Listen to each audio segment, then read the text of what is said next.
Hello and welcome to The Current Thing with me, Nick Dixon. And today we are honoured to have as our guest Telegraph columnist, co-host of the excellent Planet Normal podcast, and general expert in everything to do with the economy. It is, of course, Mr. Liam Halligan. How are you doing, Liam?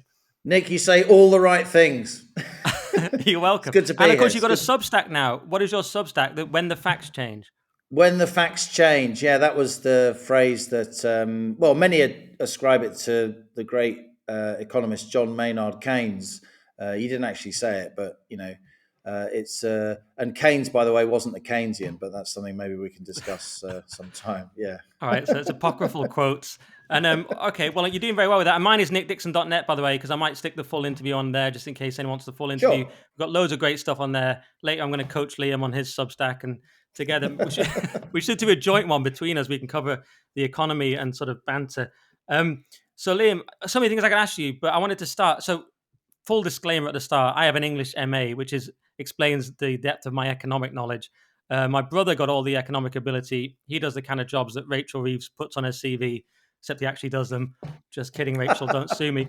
But so I'm really terrible on the economy. So I'm hoping you'll explain it as if to a child. So these Trump tariffs is the thing that I'm really struggling with. So you've got experts like Robert Lighthizer who advised him, and he believes in this thing called balance of trade, which other people say is nonsense. And there's the trade war with China aspect. Then there's Trump's understanding, which may not be the same as the economic advisors. And so I'm trying to understand. And then if they were so good, why the pause? So I'm trying to understand what the heck is going on. Do you understand that? Well, of course you understand it, but are you pro the tariffs? What is going on with the tariffs and Trump? Well, I don't think Trump's mad. And most trade experts in the world at the moment, experts heavily in inverted commas, it's almost as if they have to insult what Trump is doing because that's the only socially acceptable thing that you're allowed to do. But he isn't mad. There is some method in what he's doing, but his approach and his style, of course, is deeply unorthodox. Some would say alarming.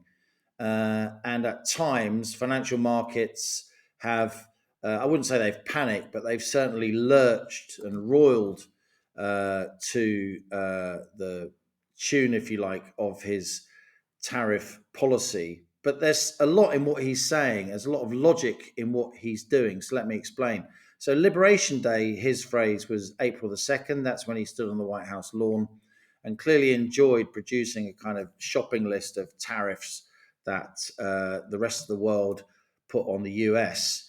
A lot of people quibbled with the figures, but anybody who really does understand global trade has to acknowledge, even if they wouldn't do so publicly, that for many years, the rest of the world, particularly the European Union and China, but a lot of the rest of the world has put much higher tariffs, that's taxes on exports on the US than the US has put on them. So the US has paid more to send its exports to other countries than other countries have paid to send their exports to the US. That's just unanswerably true. And anyone who denies that is being dishonest or ignorant or both.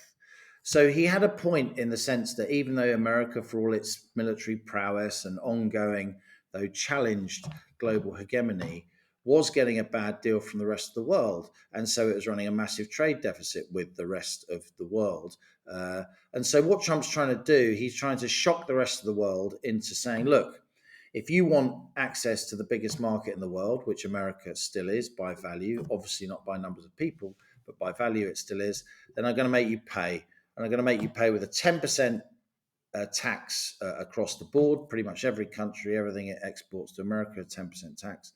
And then I'm going to have these so-called reciprocal tariffs, which are much higher tariffs on particular goods, like 25% on cars, 25% on steel and aluminium, and particularly high tariffs for the European Union and for China. Because, let's be clear, China has been deeply protectionist against the rest of the world, and China has for many years stolen intellectual property. What does that mean? It means you make complex manufactured goods. The Chinese, take them to pieces, build molds around your stuff and reproduce it and pass the goods off as their own. Completely outrageous.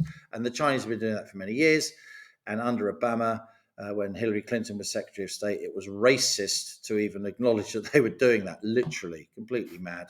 But Trump has changed the weather on that. He did that in his first term, and it's something that Biden didn't reverse, by the way. So there is some logic in what he's doing. But look, as when he unveiled those tariffs, there was shock and awe. And I kind of, visibly gasped. Well, it would have been visible had I not been on my own with my laptop. But if there was a movie, I'd have gone, "Oh my god!" and sort of broken the third wall and looked at the camera because these, this you can tell it's a podcast, right?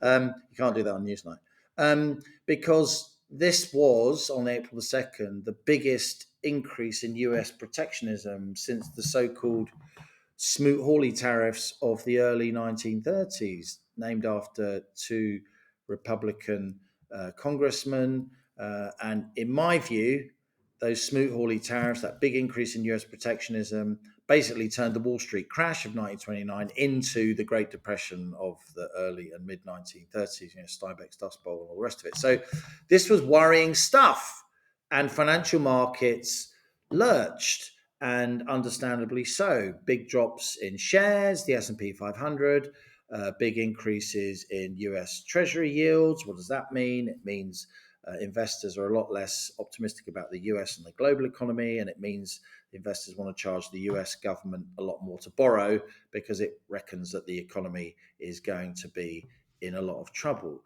But guess what, Nick? Guess what? Of course, the 90-day moratorium came in, sort of breathing space. This is what Trump does if he's doing a real estate deal.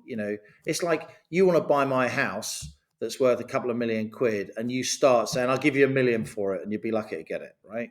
Now, if I don't smack you in the mouth, right, we then have a negotiation that's probably somewhere between like a million and a half and two, right? So, I mean, but to bring those kind of shark, spivvy real estate tactics into the arena of sort of diplomacy and global statecraft, it's Part of the deal. culturally, it's culturally doesn't work. But actually, maybe it's what diplomacy needs. Maybe diplomacy needs a bit of real politique. And guess what? Guess what? Even before the US and China sort of stepped back from the brink, we got to the absurd situation. Your listeners are informed people, so I can spool forward a little bit. You got the absurd situation where the Yanks were charging the Chinese 145% on tariffs, right? So they're charging you a lot more than the value of the good on top of the value of the good to import it. And the Chinese were responding because they were trying to look reasonable, 125%, because actually the Chinese tariffs in the US have been much higher for many years. They've stepped back from that now. I think it's 30 and 10 respectively. But even before the two biggest economies in the world stepped back from that kind of crazy, Mexican shootout, to totally mix my international metaphors, Mexican standoff where the guns point at each other. Even before they stepped back from that, guess what, Nick? Guess what? The S&P 500 was already back above where it was on Liberation Day, and the 10-year US Treasury yield was way below where it was on Liberation Day, i.e. all the panic caused by Liberation Day had gone out of the market and more, because a lot of people in the market who don't just, read The Economist and FT and watch the BBC, they actually think for themselves and they know stuff. And they're putting their money where their mouth is. They'd realised, actually, crikey, you may get some trade deals here. The Chinese may actually do a trade deal with America. It may actually be better than it was. The Japanese may do a trade deal. The Indians, who famously never do trade deals with anyone, we'll come on to that, may do a trade deal. Now, I wouldn't say I was feeling smug, Nick, but I did write the weekend after Liberation Day. I do think he'll get a lot of trade deals, and I think the first will be with the UK. Yeah, I read it. And it was. And I got pilloried for that, it. of course, on social media. Of course I did, because everybody just wanted to hate Trump all the time. Now, he's not my best friend. Obviously, there's lots of things that he does that I don't like, but it may be that what we're seeing here, amidst this tariff policy circus and all the mad market switchback and craziness, what we may be witnessing here is the biggest recasting of the global trading regime since the Bretton Woods Conference of 1945. 44. That's what we may be seeing. And I wrote that in a sort of mad moment. I think it was 2 weeks after Liberation Day, thinking, oh my God, I'm going to pay for that. It's amazing what you come up with on a train when you're hard up against a deadline. And I'm pretty pleased I wrote that. I'm pretty pleased I wrote that. Not because we're out of the woods. We are not out of the woods. This could still go badly wrong. This could still go badly wrong. He clearly enjoys the chaos a bit too much. Right. He's clearly, not normal in any sense of the word. And a lot of what he does is ill-judged and garish. And I'm really glad, his Treasury Secretary is there, who Yeah. is a clever guy. But it may be that he's going to pull this off. And if he does pull this off, an awful lot of people in an awful lot of important publications and high places are going to have to eat their words. Not that they'll acknowledge it, but people like me will be reminding them. Yeah, because you got it right, and if you're right, you got it right because you said on Yeah, April the 20th that it could ultimately be seen as a statesman-like work of art, second only to the Bretton Woods settlement. So yeah, yeah, you were there, and you definitely said the thing about the trade deal first being with the UK because I've yeah. been rereading them retroactively and going, oh, Liam nailed it. So kudos for that. But my question there, Liam, is as an economic illiterate, but are you saying that it's clever art of the deal statecraft rather than sound economically? Because it's one thing to use it to just bring people to the table for trade deals, but then you could critique it and say, well, Trump needed a trade deal to look good after it alienated Canada and Australia and Yeah. generally made a mess. Starmer needed a trade deal after just generally having a terrible approval rating and the local elections and so on. So you go, actually, this trade deal between US, you said it's overblown yourself. So using tariffs as a sort of international negotiation weapon, isn't that different from it being sound economics? Look, I'm not saying he's pulled this off by any means. All I'm saying is, he's got a chance. And to have said that a month ago was to be seen as insane. But he has got a chance. Everybody must now acknowledge he's got a chance. Financial markets think he's got a chance because even though he's still got the 10% across the board tariff on everywhere and loads of other tariffs knocking about, loads of trade deals not signed, the markets are above where they were before he made this announcement. And the US Treasury 10-year is below where it was before he made this announcement. The thrust of that logic is that the markets think the US government is in a better place in terms of its finances, even though we've had, kind of blippy first quarter GDP number in the US, which we can come onto if you want. Look, when he signed a trade deal with the UK, could it have been more contrived? The 80th anniversary of VE Day, and Peter Mandelson standing there, and we've chucked Peter Navarro out the room, who was the guy that was the really big tariff guy, the big China danger guy. And we've got Scott Benson in there, who's the kind of Wall Street guy of his administration. So it was really contrived. And you're completely right. And as I wrote at the time, Trump badly needed a deal. That's why I thought instinctively the UK would be the first, because Starmer would be the biggest sap and the most willing to just sign anything, right? And two, Trump would want the symbolism of signing a deal with the UK. Because if the US and the UK do something, the rest of the world's going to notice, right? Just for all kinds of historic reasons. Not because we're a big economy. We're still the sixth biggest economy in the world, right? Not too shabby. Emily Thornbury note. But Trump said he was obviously we're surprised not. how big we were. It was kind of We're slightly not. We're not. We're not semi-insulting. the. Oh, yeah. We're not the great trading nation. I wouldn't say that we were, because back in those days, my people were in the west of Ireland being oppressed and picking spuds. But UK obviously we are still a major trading nation. We are still very disproportionately influential when it comes to policy and the sort of thrust of how the world economy is managed, financial markets, partly coming from the City of London and so on. So to sign a US UK trade deal, that did Trump a lot of favors, right? It did him a lot of favors because he was signing a deal with somebody with whom he'd been politically antagonistic before. He was signing a trade deal with a pretty major economy. He was signing a trade deal with a country with which the US had balanced trade, right? Not to sign a trade deal to spite us because we had a big trade surplus with America, because we don't, right? But so for all those reasons, he really needed that trade deal. It bought him time in Washington. And in general, he doesn't have much time because he's probably going to lose the majority in the House in November 26th in the congressional midterms. And the way the US Constitution works, it's very mechanistic.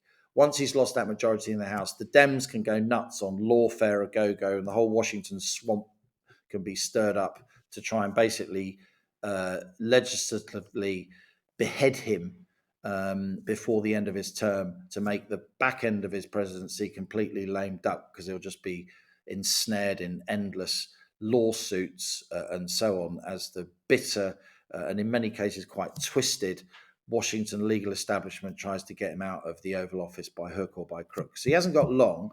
So the UK deal was there to get the ball rolling, right? To demonstrate to the world there can be some kind of order from this mad chaos. So symbolically, it couldn't be more important for both the US to catalyze other trade deals and buy him time, but also for the UK, because of course Starmer is very keen to get closer to Europe. It's ideologically in him and in the whole kind of metropolitan, lawyer driven sort of university town Labour movement. Of course, completely at loggerheads with traditional Labour, but we can come on to that. So Starmer wanted the deal too. Cover with them, do a deal with America, then he can't be accused of being a sort of raging Europhile when he does a new deal with the EU, which he just has, which maybe we can come on to. So symbolically, the UK-US deal was very, very important, but it wasn't actually a trade deal, right? For something to be described as a trade deal, 97% of the tariff lines, so tariffs on 97% of the products, have to be just gone. And that isn't the case in this case. There's still 10% tariffs on cars, up to a quota of 100,000, and we already export about 100,000 cars to the US. Though it's not unimportant, if you work for Jaguar Land Rover, if you work for Bentley, if you work for many sort of the upmarket brands, those 100 odd thousand cars we flog to the US each year, they're worth in terms of margin, in terms of profit, as much as the 600,000 cars that we flog to the EU, right? Because they're upmarket cars. They're not generally run-of-the-mill cars. So there are still quite a lot of tariffs between the UK and the US. It wasn't really a trade deal. It was basically a kind of moratorium on tariffs in certain sectors. Crucially, Nick, we are the second biggest service sector exporter in the world, not just finance, but insurance, consulting, all kinds of other stuff that we do very, very well in this country. And the deal between the US and the UK doesn't include services at all, right? And over 60% of our exports are services. So in that sense, it isn't very important. It's not very important because America is already our biggest single country trading partner, 20%. So there's not much room to grow. And in many cases, the UK-US deal, while massively symbolically important, political theatre for both sides, it's basically a deal to do a deal, maybe. Pharmaceuticals, our second biggest export sector after financial services, some promises that maybe we may do something. Biotech, all kinds of other areas where the UK really is cutting edge, nothing, maybe, if you're lucky.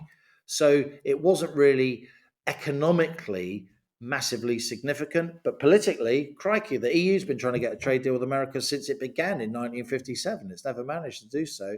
It has fallen into Starmer's lap. He loved doing it. It wound the Tories up because they were trying to do it, and then he just did it. He loves all that. But economically, it's not all that important. Compare and contrast that with the UK-India trade deal. Now, that is a trade deal.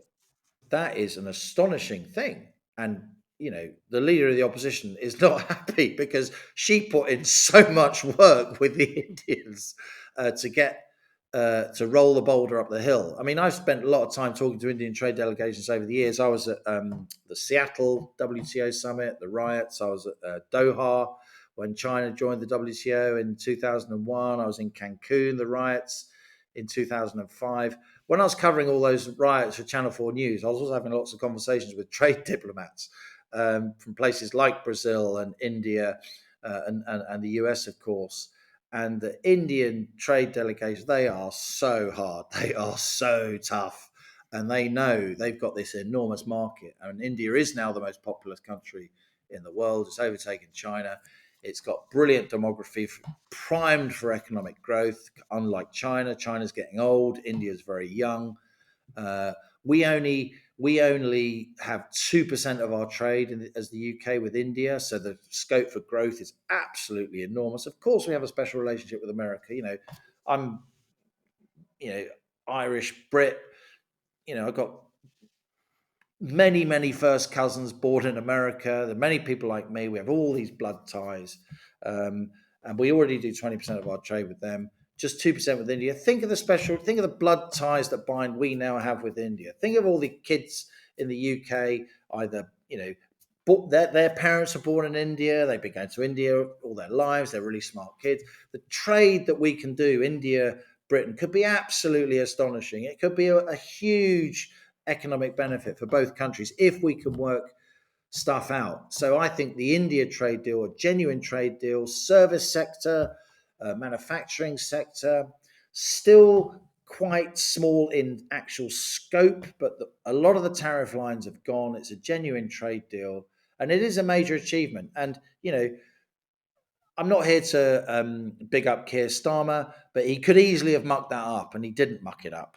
And of course, the Indians are very good. They just are at negotiating. There'll be all kinds of horrors and whiz bangs that come out of the woodwork that they got round our diplomats, and Starmer didn't want to think about because he just wanted to do the deal.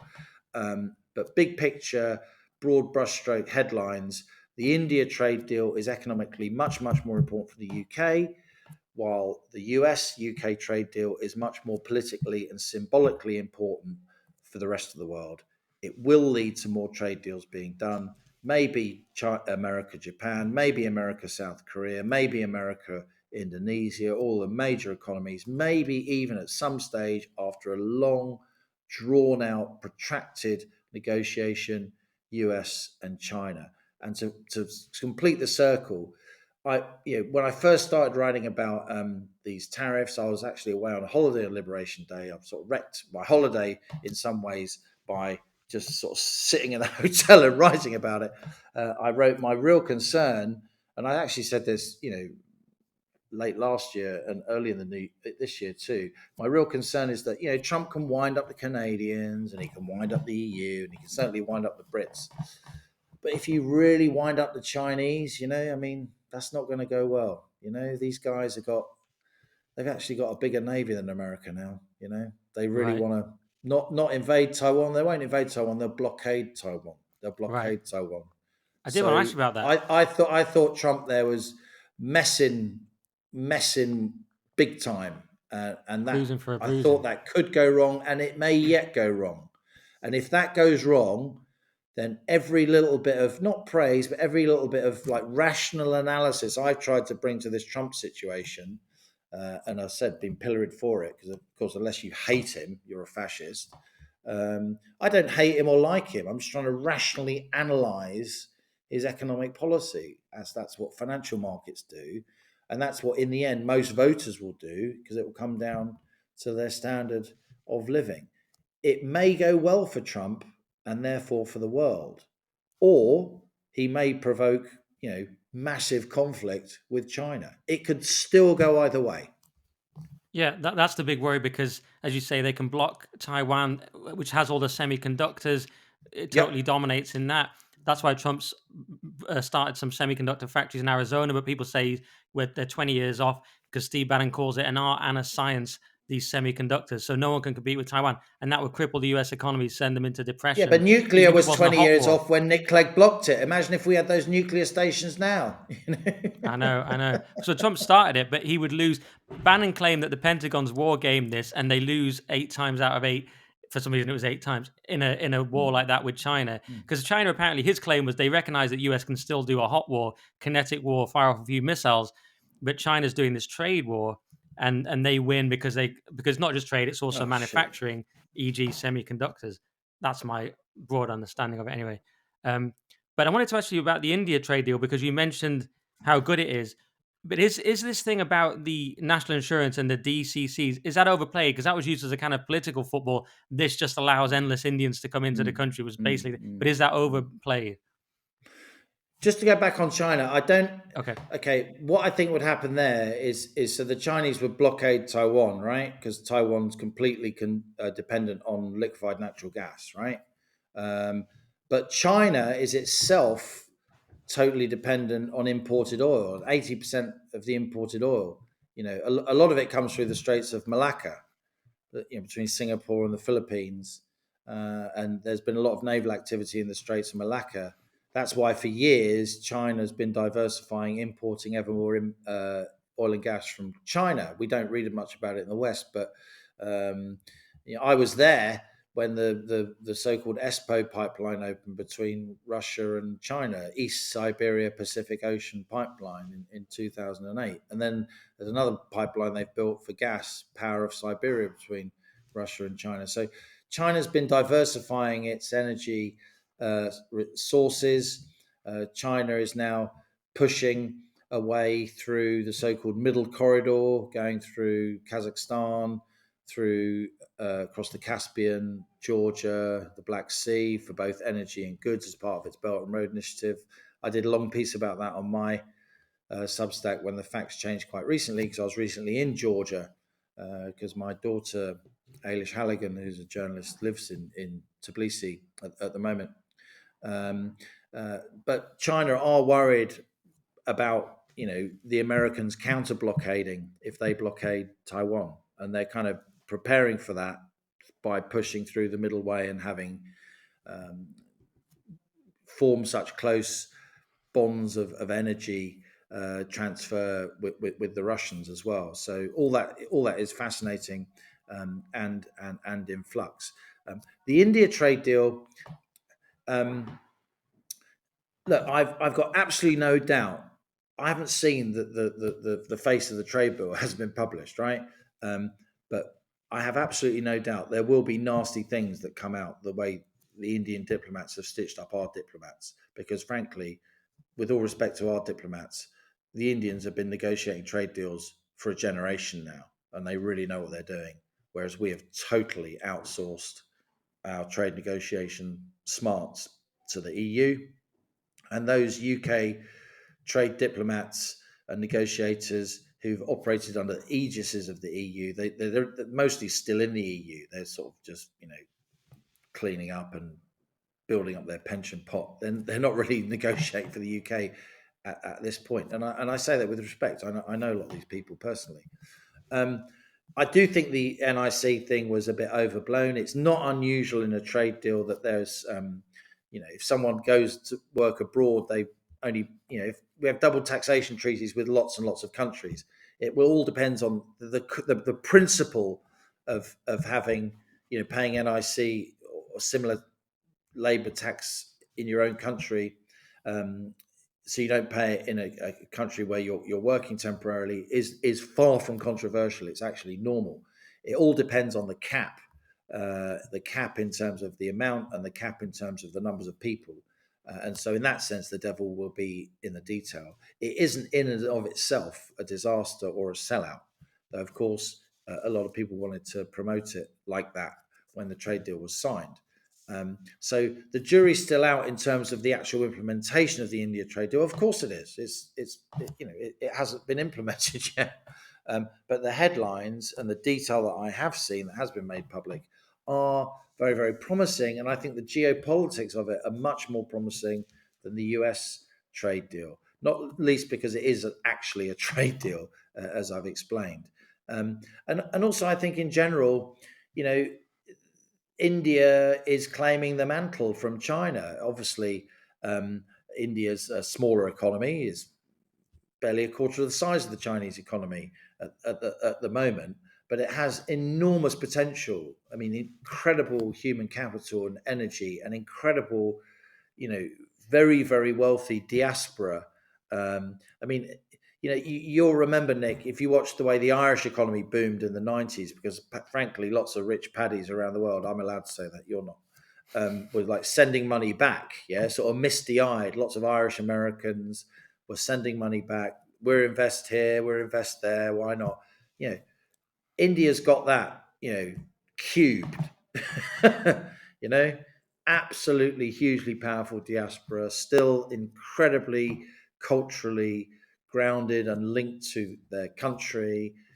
As India, India's still a lot of corruption. Institutions are still pretty flaky in some provinces, but not in others. They're modernizing fast. And these things can escalate. I personally think the Indian economy is going to modernize and become a lot more investable over the next 5 to 10 years with this UK India trade deal merely a gateway. Again, it's a lot more economically important than the UK US one, even though the US is obviously a bigger economy than the India for the reasons I've explained. But it's also symbolically important too, particularly for India, because they've shown, and India really do have a reputation in sort of global trading policy circles for being impossible to negotiate with. They just never give anything. For them to have done a trade deal and for it to have looked quite easy with the Brits, again, it's going to say to the rest of the world, come to Delhi. You might get yourself a trade deal. We are open for business. And that is a sea change in an economy that has traditionally been astonishingly, mind-numbingly bureaucratic and difficult for foreign investors to navigate. And so a lot of this is symbolism. A lot of this is kind of art rather than hard-nosed commerce and science. But you have to say, it's a good thing that the US and the UK have signed a trade deal. It's a good thing that the UK and India have signed a trade deal. I can throw criticisms at it, and it's going to be a good thing when the US and Japan sign trade deals, etc., etc., etc., etc. None of this would have happened without Trump's antics on the White House lawn, which every mainstream economist in the world instantly lampooned, right? Now, I'm a professional economist. I'm a highly qualified economist. In my view, Nick, the 4 most dangerous words in the world are, it's different this time, right? When you look at financial markets. But the 3 most dangerous words in the world are, most economists think, and then you say something. Right. Yeah. All right. Brilliant. That's a funny way of putting it. So, because I haven't asked you about the UK, I probably should. Well, we have in terms of the trade deal, but not in terms of the domestic stuff. I mean, Reeves has had these 2, in my layman understanding, awful budgets. We've got massive debt, but somehow we've got to get growth. And Starmer tells us, "Oh, we've got to get growth," and it's like, but nothing he does seems to be aimed towards growth. So my question would be, given where we are with our massive debt and all our other problems, how do we get growth? And as a caveat to that, politically as well, because you've talked about, for example, the benefits bill, it's only going to save something like 5 billion a year, but you've pointed out by 2030 the cost of health related benefits will be over 100 billion, and yet even this drop in the ocean in saving is politically impossible for Starmer because of his backbench. So with our kind of indebted mess of an economy and with the political realities, how do we get growth in this country? Yeah. All right, that is the end of the free episode. But if you want the full podcast, go to nickdixon.net for all the extra content, all my articles. That is my Substack, nickdixon.net. And we need your help to keep this whole thing going, keep the lights on, this amazing production, hiring people, etc. nickdixon.net to support us. It's £5 a month, which is about the cost of some sort of fancy latte in London, or there's a slight discount if you get the yearly option, or it's just £5 a month. So we'll see you on nickdixon.net, and thank you very much.